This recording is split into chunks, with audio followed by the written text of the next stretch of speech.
Hi. ഞാൻ 2-3 ദിവസം മുമ്പ് എൻ്റെ കൂട്ടുകാർക്ക് ക്രിസ്മസ് കേക്ക് എങ്ങനെ ഉണ്ടാക്കുന്നതെന്ന് വീഡിയോ ഷെയർ ചെയ്തായിരുന്നു. എൻ്റെ കൂട്ടുകാർക്ക് ക്രിസ്മസ് കേക്ക് ഉണ്ടാക്കിയോ? ഞാൻ ആ കേക്ക് ഉണ്ടാക്കിയത് മാത്രം അറിയാം കേട്ടോ. ഒരു അരമണിക്കൂർ 1 മണിക്കൂറായപ്പോൾ കേക്കിൻ്റെ തീരുമാനമായി. എത്ര പെട്ടെന്ന് കേക്ക് കഴിഞ്ഞെന്ന് അറിയത്തില്ല. പക്ഷേ എങ്കിൽ ഞാൻ ആ കേക്ക് ഉണ്ടാക്കിയ വീഡിയോ ഒരുപാട് പേര് ഷെയർ ചെയ്യും, ഒരുപാട് പേര് നല്ല നല്ല കമൻറ്റുകളൊക്കെ ഇടുകയൊക്കെ ചെയ്തു. ഒരുപാട് സന്തോഷം തോന്നി. പക്ഷേ അതിനകത്ത് ചില കമൻറ്റുകൾ എനിക്കൊരു സങ്കടം തോന്നി. കാരണം വെച്ച് കഴിഞ്ഞാൽ ബീന എൻ്റെ അടുത്ത് എഗ് ബീറ്റർ ഇല്ലാതെ എങ്ങനെ ഉണ്ടാക്കുന്നതെന്നൊക്കെ പറഞ്ഞിട്ട് ചെറിയ ചെറിയ കമൻറ്റുകളൊക്കെ വന്നു. അപ്പോൾ അതൊക്കെ കേട്ടപ്പോൾ എനിക്കൊരു സങ്കടം തോന്നി. അപ്പോൾ നമുക്ക് എഗ് ബീറ്റർ ഇല്ലാതെ നമുക്ക് മിക്സിയിലായി കഴിഞ്ഞാൽ അതെങ്ങനെ മിക്സ് ചെയ്യാൻ പറ്റും എൻ്റെ കൂട്ടുകാരായിട്ടൊന്ന് ഷെയർ ചെയ്യാമെന്ന് വിചാരിച്ചു. കാരണം വെച്ചാൽ ഞാൻ ഇന്നൊരു ചെറിയൊരു കേക്ക് ഉണ്ടാക്കാൻ വേണ്ടിയിട്ട് തുടങ്ങിയതാണ്. അപ്പോൾ ഞാൻ മനസ്സിൽ വിചാരിച്ചു എന്നാൽ ശരി, ഇന്ന് എഗ് ബീറ്റർ യൂസ് ചെയ്യാതെ മിക്സിയുടെ ജാറിനകത്ത് നമുക്കൊന്ന് മിക്സ് ചെയ്യാൻ പറ്റുമോ, അതെങ്ങനെ ആവും, ഏതാ നമുക്കൊന്ന് നോക്കാം, അത് എൻ്റെ കൂട്ടുകാർക്കൊന്ന് ഷെയർ ചെയ്ത് കൊടുക്കാമെന്ന് വിചാരിച്ചു കേട്ടോ. അപ്പോൾ എൻ്റെ കൂട്ടുകാർ വന്നിട്ട് എഗ് ബീറ്റർ ഇല്ലാന്ന് വിചാരിച്ചിട്ട് ഇനി ആരും കേക്ക് ഉണ്ടാക്കാതിരിക്കാൻ പാടില്ല. അപ്പോൾ നമുക്ക് കേക്ക് ഉണ്ടാക്കാം. അപ്പോൾ മിക്സിയുടെ ജാറിൽ എങ്ങനെ ഉണ്ടാക്കാൻ പറ്റും എന്നുള്ളത് നമുക്ക് നോക്കാം. ഓക്കെ, അതിനുവേണ്ടി നമ്മൾ അരി അരയ്ക്കുന്ന മിക്സിയുടെ ജാറുണ്ടല്ലോ, ആ ജാറാണ് എടുത്തേക്കുന്നത്. ഇതിലേക്ക് ഞാൻ ഈ കപ്പിന് 1/2 കപ്പ് പഞ്ചസാര, ആദ്യം നമുക്ക് ഈ പഞ്ചസാര ഒന്ന് പൊടിച്ചെടുക്കാം. അത് കഴിഞ്ഞിട്ട് ബാക്കിയുള്ളത് നമുക്ക് ചേർക്കാം. കണ്ടില്ല, അപ്പോൾ പഞ്ചസാര നന്നായിട്ട് പൊടിച്ചെടുത്തു. ഇനി ഞാൻ ഇതിലേക്ക് മുട്ട ചേർത്ത് കൊടുക്കുന്നുണ്ട്. ഇതിലേക്ക് ഞാൻ 2 മുട്ടയാണ് ഒഴിച്ചത്. ഇനി നമുക്കിതിലേക്ക് 1 ടീസ്പൂൺ വാനില എസൻസ്. ഇനി ഇത് ഇത്രയും കൂടെ നന്നായിട്ടൊന്ന് അടിച്ചെടുക്കണം. ഞാൻ ഈ കേക്ക് ഉണ്ടാക്കുന്ന ഫുള്ള് വീഡിയോ നിങ്ങളായിട്ട് ഷെയർ ചെയ്യുന്നില്ല. കാരണം വെച്ച് കഴിഞ്ഞാൽ ഇതിനെപ്പറ്റി ഒരു സങ്കടം പറഞ്ഞവർക്ക് വേണ്ടി മാത്രമാണ് ഞാനിത് ഷെയർ ചെയ്യുന്നത് കേട്ടോ. അപ്പോൾ ഇത് ഞാൻ നന്നായിട്ടൊന്ന് അടിച്ചുകൊണ്ട് വരട്ടെ. കണ്ടില്ലേ, അപ്പോൾ നമ്മളുടെ മുട്ടയുടെ ബാറ്റർ റെഡിയുണ്ട്. ഇനി നമുക്കിതിലേക്ക് 1/4 കപ്പ് എണ്ണയും കൂടെ ചേർത്ത് കൊടുക്കാം. ഇനി ഇതും ഒന്ന് മിക്സിയിൽ ഒന്ന് റൺ ചെയ്തെടുക്കട്ടെ. മിക്സിയിൽ അടിക്കുന്നതുകൊണ്ട് ഒരുപാട് നേരം റൺ ചെയ്യേണ്ട ആവശ്യമില്ല കേട്ടോ. കാരണം വെച്ച് കഴിഞ്ഞാൽ ഇത് വേഗം ആവുന്നത് കൊണ്ട് ഒരു സ്പീഡിൽ 1 മിനിറ്റ് ഒന്ന് റൺ ചെയ്താൽ മതി. ഓക്കെ, അപ്പോൾ നമ്മളുടെ ബാറ്റർ റെഡിയുണ്ട്. ഇനി ഇതിനകത്ത് ചേർക്കാനുള്ള മാവ് റെഡിയാക്കണം. അതിന് വേണ്ടിയിട്ട് ഞാൻ 1 കപ്പ് മൈദാപ്പൊടിയും അതുപോലെ തന്നെ 1/4 ടീസ്പൂണ് ബേക്കിംഗ് പൗഡറും 1/2 ടീസ്പൂൺ ബേക്കിംഗ് സോഡയും കൂടെ എടുത്ത് അത് ഞാൻ ഇതുപോലെ നന്നായിട്ടൊന്ന് മിക്സ് ചെയ്തെടുത്തു. എന്നിട്ട് കൈ കൊണ്ട് ഒന്നുകൂടെ ഒന്ന് മിക്സ് ചെയ്യുന്നുണ്ട്. ഞാനിത് പിന്നെ ആ വീഡിയോ കാണിക്കാഞ്ഞതിൻ്റെ കാരണം എന്ന് വെച്ച് കഴിഞ്ഞാൽ ഇത് ആൾറെഡി എൻ്റെ കൂട്ടുകാർക്ക് ഷെയർ ചെയ്ത് തന്നാണ്. പക്ഷേ ഞാൻ ഈ മിക്സിയുടെ ജാറിനകത്തൊന്ന് മിക്സ് ചെയ്യുന്നത് മാത്രം ഒന്ന് കാണിക്കാമെന്ന് വിചാരിച്ചിട്ടാണ് ഈ വീഡിയോ നിങ്ങളുമായിട്ട് ഷെയർ ചെയ്യുന്നത്. കാരണം വെച്ചാൽ എനിക്കൊരു ആഗ്രഹം എന്ന് വെച്ചാൽ ഞാൻ എന്ത് ചെയ്താലും എല്ലാവരും അത് ചെയ്യണമെന്നുള്ളൊരാഗ്രഹമുള്ള ഒരാളാണ് ഞാൻ. അപ്പോൾ ശരി, എന്നാൽ എഗ് ബീറ്റർ ഇല്ലാഞ്ഞിട്ട് അത് ഉണ്ടാക്കിയില്ല എന്നുള്ള പരാതി പറയുമ്പോൾ അത് കേൾക്കുമ്പോൾ നമുക്കൊരു സങ്കടമല്ലേ, അതുകൊണ്ടാണ് കേട്ടോ. അപ്പോൾ ഞാൻ ആ മാവും കൂടെ ഈ മിക്സിയുടെ ജാറിലോട്ടൊന്ന് ഇട്ട് കൊടുക്കുന്നുണ്ട്.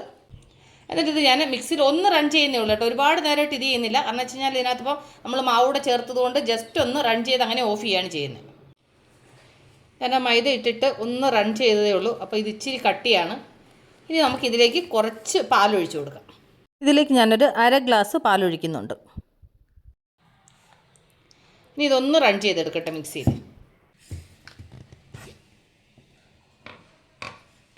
കണ്ടില്ലേ, ഞാനൊരു 1/2 ഗ്ലാസ് പാലൂടെ ഒഴിച്ച് ഒന്ന് റൺ ചെയ്തപ്പോൾ ബാറ്റർ കറക്റ്റായി. ഈ ഒരു അളവിൽ വേണം നമ്മൾ മിക്സ് ചെയ്തെടുക്കാൻ.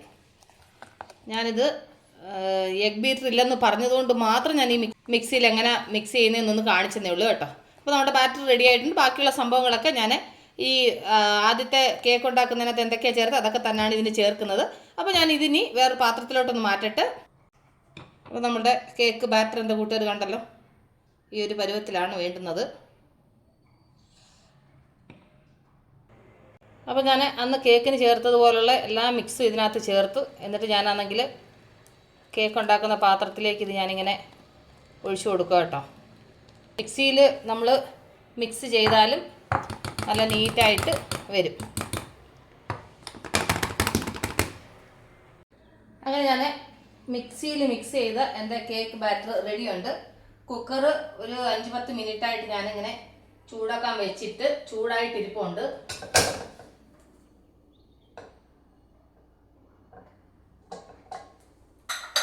ഇനി ഇത് നമുക്ക് അടച്ചു വെച്ചിട്ട് ബേക്ക് ചെയ്തെടുക്കാം. അപ്പോൾ ഒരു 45 മിനിറ്റ്സ് ആണ് മെനഞ്ഞാന്ന് ഞാൻ കേക്ക് ബേക്ക് ചെയ്തത് ഈ കുക്കറിനകത്ത്. എന്നാൽ ഇന്ന് ഞാൻ ഈ 45 മിനിറ്റാണ് വെക്കുന്നത്. ഇപ്പോൾ കറക്റ്റ് 4:15 ആയി ടൈം കേട്ടോ. അപ്പോൾ ഞാൻ കറക്റ്റ് 5 o'clock ആകുമ്പോൾ ഞാനിത് തുറക്കും. ആക്ച്വലി ഞാൻ ഈ വീഡിയോ ഇന്ന് നിങ്ങളായിട്ട് ഷെയർ ചെയ്തതിൻ്റെ മെയിൻ കാരണം വെച്ച് കഴിഞ്ഞാൽ ഞാൻ 1-2 പേരുടെ ആ ഒരു കമൻറ്റ് കണ്ടപ്പോൾ എനിക്ക് ഭയങ്കര സങ്കടം തോന്നി. അപ്പോൾ ഞാൻ വിചാരിച്ചു എന്നാൽ ശരി, ആ ഒരു എഗ് ബീറ്റർ ഇല്ലാതെ കേക്ക് ഉണ്ടാക്കാതിരിക്കാൻ പാടില്ലല്ലോ എന്ന് വിചാരിച്ചിട്ടാണ് ഞാൻ ഈ കാര്യം ഷെയർ ചെയ്യുന്നത് കേട്ടോ. അപ്പോൾ ഇതൊന്ന് ബേക്ക് ആവട്ടെ, അത് കഴിഞ്ഞിട്ട് നമുക്ക് കാണാം. അപ്പോൾ നമ്മളുടെ കേക്ക് ഞാൻ ബേക്ക് ചെയ്യാൻ വെച്ചിട്ട് ഒരു 45 മിനിറ്റ്സ് കഴിഞ്ഞു. നമ്മുടെ കേക്ക് എങ്ങനെ ആയെന്ന് നോക്കാം.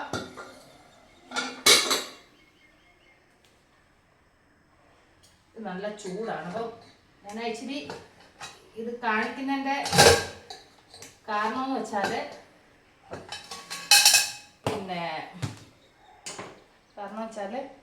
എന്താ ഇത് കാണിക്കുന്നതിൻ്റെ കാരണം വെച്ച് കഴിഞ്ഞാൽ മിക്സിയിൽ നമ്മൾ മുട്ടയും മാവും ഒക്കെ മിക്സ് ചെയ്ത് കഴിഞ്ഞാൽ കൊണ്ട് കറക്റ്റായിട്ട് വരുമല്ലോ കൺഫ്യൂഷനുള്ള എൻ്റെ കൂട്ടുകാർക്ക് ആ കേക്ക് ഉണ്ടാക്കി കഴിഞ്ഞിട്ടൊന്ന് കാണിക്കാമെന്ന് വിചാരിച്ചു. എത്ര നന്നായിട്ട് നല്ല സോഫ്റ്റായിട്ട് നമ്മുടെ കേക്ക് റെഡി ആയിട്ടുണ്ട്. അപ്പം ഞാനിതൊന്ന് തുറന്ന് വെക്കട്ടെ. തുറന്ന് വെച്ച് കഴിഞ്ഞിട്ട് പിന്നെ ഇത് നന്നായിട്ടൊന്ന് തണുക്കണം. തണുത്ത് കഴിഞ്ഞിട്ട് ബാക്കി പരിപാടിയുള്ളൂ. അപ്പോൾ ഇതിനകത്തൊരു ചൂടുണ്ട് കേട്ടോ. എൻ്റെ അടിയിലൊരു പാത്രം വെക്കണം.